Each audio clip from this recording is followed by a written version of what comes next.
ဟာဒါလို့ရမယ်ဆိုတာတော့တိပါတယ်။ဒါပေမဲ့မလွတ်ဖြစ်လိုက်ဘူး။ဆိုလက်ခံစားချက်မျိုးကြုံဦးကြမှာပါ။ရည်ရွယ်ချက်နဲ့လက်တွေ့လှုပ်ဆောင်မှုကြားမှာကွာဟချက်ကြီးတစ်ခုရှိနေတတ်တယ်။ဒီနေ့ပြောပြချင်တာကတော့အဲ့ဒီကွာဟချက်ကိုကြော်ဖြတ်နိုင်မယ်အရန်ရိုးရှင်းပြီးတကယ်ကိုအစွမ်းထက်တဲ့နီလန်းလေးတစ်ခုကြောင်းပါပဲ။ ကဲဒီအကြောင်းကိုစိုက်ဖို့အတွက်ပုံလင်းလေးတစ်ပုဒ်နဲ့အစပြုကြည့်ရအောင်စာရေးဆရာ David Foster Wallace ပြောပြခဲ့ရပါငါအဖိုးကြီးတစ်ကောင်ကရေထဲမှာကူးနေတဲ့ငါးငယ်လေးနဲ့ကောင်နာကဖြတ်သွားရင်းတဲ့ဟေးကောင်လေးတော့မင်္ဂလာပါဒီနေ့ရေကဘလို့လဲလို့နှုတ်ဆက်လိုက်တယ်အဲ့ဒီတော့ငါးငယ်လေးတစ်ကောင်ကနောက်တစ်ကောင်ကိုလက်ကြည့်ပြီးဟမ်ရေဆိုတာဘာကြီးတော့လို့ပြန်မေးလိုက်တယ်ဒီပုံပြင်လေးကဘာကိုပြောချင်တာလဲဆိုတော့လေကျွန်တော်တို့ဟာကိုဘွားရဲ့အရေးအကြီးဆုံးနဲ့အထင်ရှားဆုံးအမှန်တရားတွေကိုအဲ့ဒီငါးလေးရေလိုပဲတတိမထားမိပဲနေတဲ့ကြတယ်ဆိုတာပါပဲဆိုတော့ကျွန်တော်တို့လူတော်တော်များများကိုနောက်ပြန်ဆွဲထားတဲ့အဲ့ဒီလိုမြ мян ရတဲ့စွမ်းအားကြီးတစ်ခုရှိနေပါတယ်အဲ့ဒါကဘာလဲဆိုတော့တွန်းဆိုင်ခြင်းဆိုတဲ့အလေးချင်းပါပဲအဲ့ဒီတော့လ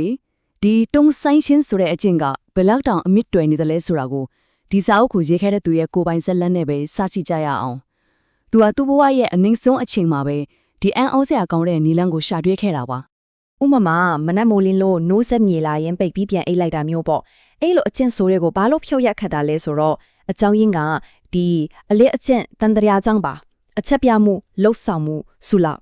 ဒီတန်တရားကဦးနောက်ထဲမှာအလိုအလျောက်လေပတ်နေတော့လေဒါကိုပြင်ဖို့ဆိုတာတော်တော်မလွယ်ဘူးပေါ့စာရဲသူကိုယ်တိုင်ကလေသူ့ဘဝရဲ့အမောင်မိုင်ဆုံးအချိန်ကိုရောက်ခဲ့တယ်အလုတ်လည်းမရှိအိမ်တောင်ရေးကလည်းအစင်မပြေပိုက်ဆံကလည်းပြတ်လက်ပြောရရင်တော့ပိုက်မီနေခဲ့တာပေါ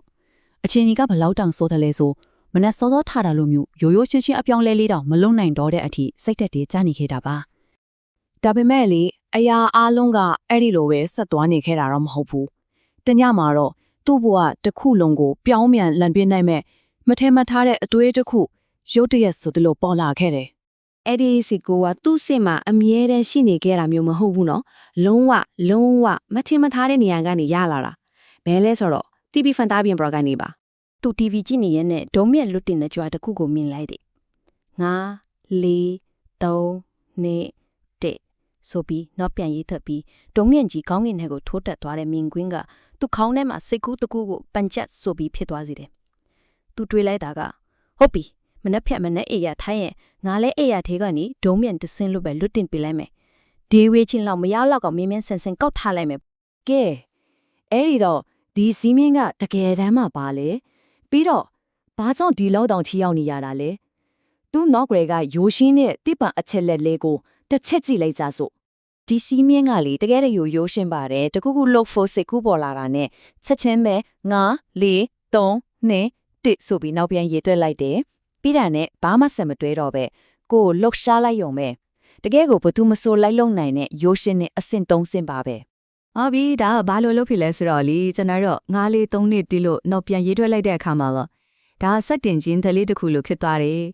အဲ့ဒီလောက်ရကအလစ်အကျင့်တွေကြောက်စိတ်တွေခန်းစားချက်တွေကိုထိန်းချုပ်တဲ့အလို့အလောဦးနောက်စီကနေအာယုံစူးစိုက်မှုလှုပ်ဆောင်ချက်တွေကိုထိန်းချုပ်တဲ့ရည်ရွယ်ချက်ရှိဦးနောက် prefrontal cortex ကိုအာဏာလွှဲပေးလိုက်တယ်လို့ပါပဲ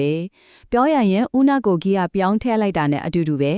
theory တွေပြောပြပြီဆိုတော့ဒီစီးမြင်ကလက်တွေ့ဘဝမှာဘလောက်တောင်အစွမ်းထက်တယ်လဲဆိုတာကိုပြရရဲ့တကယ်လူတွေရဲ့ဥပမာတွေကိုကြည့်ကြရအောင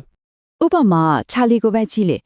သူကပေါင်380ကျော်ကနေပေါင်166တောင်ဝိတ်ချနိုင်ခဲ့တယ်။တကယ်ကိုမယုံနိုင်စရာပဲနော်။ဒီအပြောင်းလဲကြီးတစ်ခုလုံးကဘယ်ကဆက်လဲဒီလား။ Telestot တစ်ခုကကြည့်ပြီး9စက္ကန့်အတွင်းချခဲ့တဲ့ဆုံးဖြတ်ချက်လေးတစ်ခုကနေစခဲ့တာပါ။ကျမကြီးတစ်ခုတည်းတော့ပဲမဟုတ်သေးဘူး။ဒီမှာကြည့်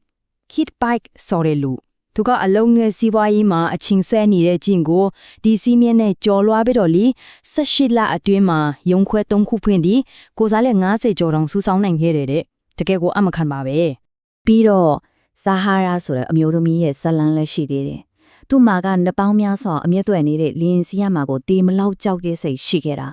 ဒါပေမဲ့ဒီ9စက္ကန့်စီးမြင့်ကိုတုံးပြီးတော့အဲ့ဒီပြင်းထန်တဲ့စိုးရင်စိတ်ကိုကြော်လွှားနိုင်ခဲ့တယ်ဒါကဘာကိုပြလဲဆိုတော့စိတ်ပိုင်းဆိုင်ရောကြောက်ရွံ့မှုတွေကိုပါဒီနီလာနဲ့စီမံခန့်ခွဲလို့ရတယ်ဆိုတာပါဆိုတော့ဒီစီမင်းကိုပေးနေရတဲ့မှာတုံးကြတယ်လဲဆိုတော့အများကြီးပ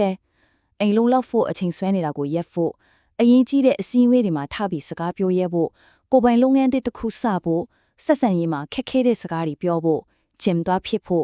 ကိုတန်တရဝင်နေတဲ့စိတ်ကိုကြိုလွှားဖို့ ဆွဲလန်းမှုတွေကိုတိုက်ဖြတ်ဖို့နောက်ဆုံးကိုတကယ်ဝါဒလာပါတဲ့ຢာကိုလိုက်စားဖို့အချီပါပဲ ကဲအားလုံးကိုပြန်ချုပ်ရရင်တော့ဒီစီးမင်းရဲ့အထူးကြတဲ့အတွေ့အခေါ်ကဘာလဲဒါကိုနားနဲ့လိုက်ရင်တကယ်ကိုအစွမ်းထက်တဲ့အတီးတစ်ခုရောက်သွားမှာပါ ဒီမှာအရေးကြီးဆုံးအချက်ကဒါပဲကိုယ့်ရဲ့ခံစားချက်ကိုထိန်းချုပ်လို့မရဘူးဒါပေမဲ့ကိုဘယ်လိုပြုတ်မှုမလဲဆိုတာကိုတော့အများအားရွေးချယ်ခွင့်ရှိတယ်ဆိုလိုတာကခံစားချက်ဆိုတာအကြံပြုချက်တစ်ခုတတ်ပဲလူဆောင်ချက်ကဒါကိုယ့်ရဲ့တကယ်ရွေးချယ်မှုအစစ်မှန်ဖြစ်ပါတယ်ပင်မနဲ့လို့ခံစားရနိုင်တယ်ဒါပေမဲ့အလုပ်ကိုဆက်လုပ်ဖို့ရွေးချယ်လို့ရတယ် Nike ရဲ့ကဘာချိုကြွေးကြော်တဲ့ Just Do It ကိုပဲစဉ်းစားကြည့်လေအဲ့ဒီစကားကိုဘာလို့ဒီလောက်တောင်စွာလာရှိစေတာလဲအဓိကအရှိက Just ဆိုတဲ့စကားလုံးလေးကြောင့်ပါဘာလို့လဲဆိုတော့အဲ့ဒီ Just ဆိုတာကကျွန်တော်တို့အားလုံးတစ်ခုခုမလုပ်ခင်တုံဆိုင်နေတယ်ဒေဝေနေတယ်တွေးနေတယ်ဆိုတာကိုအတိမတ်ဖြူထားတာအဲ့ဒါတွေဖေးဖယ်ပြီးလုတ်တာလုတ်လိုက်လို့ဆိုလိုတာ နောက်ဆုံးအမိနဲ့အကြီးကျယ်အောင်မြင်ခဲ့တဲ့ Hamilton ပြဆက်ကိုဖန်တီးခဲ့တဲ့ Lin-Manuel Miranda တောင်မလီကိုတန်တရားဝင်တဲ့ခန်းစားချက်တွေနဲ့တိုက်ပွဲဝင်ခဲ့ရတာသူ့ဇနီးကတော့သူ့ကိုဒါကလူတိုင်းဖြစ်တာပဲလို့တတိပေးခဲ့ရတယ်ဒီခက်နေပါတိနိုင်လဲဆိုတော့ခန်းစားချက်တွေကဘလို့ပဲဖြစ်နေပါစေလှုပ်ရှားရှိတာကိုဆက်လုပ်ဖို့ကိုတွန်းအားပေးရမယ်ဆိုတာပါပဲသူတို့ကတော့စံတရားစီပြန်သွားပြီးဆက်လုပ်ဖို့ပဲပေါ့အပြောင်းလဲတစ်ခုလောက်ဖို့စိတ်ကူးစိတ်တန်းတစ်ခုကပေါ်လာရင်လေအဲ့ဒါက9စက္ကန့်လောက်ပဲခံနေတဲ့အဲ့ဒီ9စက္ကန့်ကြော်သွားတာနဲ့ဦးနော့ကအကြောင်းပြချက်တွေအများကြီးရှာပြီးအဲ့ဒီစိတ်ကူးကိုတက်ပစ်ဖို့ကြိုးစားတော့တာပဲဆိုတော့အဓိကမိခွန်းကဒါပဲအဲ့ဒီ9စက္ကန့်တာတိုလေးအတွင်းမှာဘာဆက်ဖြစ်လာမလဲ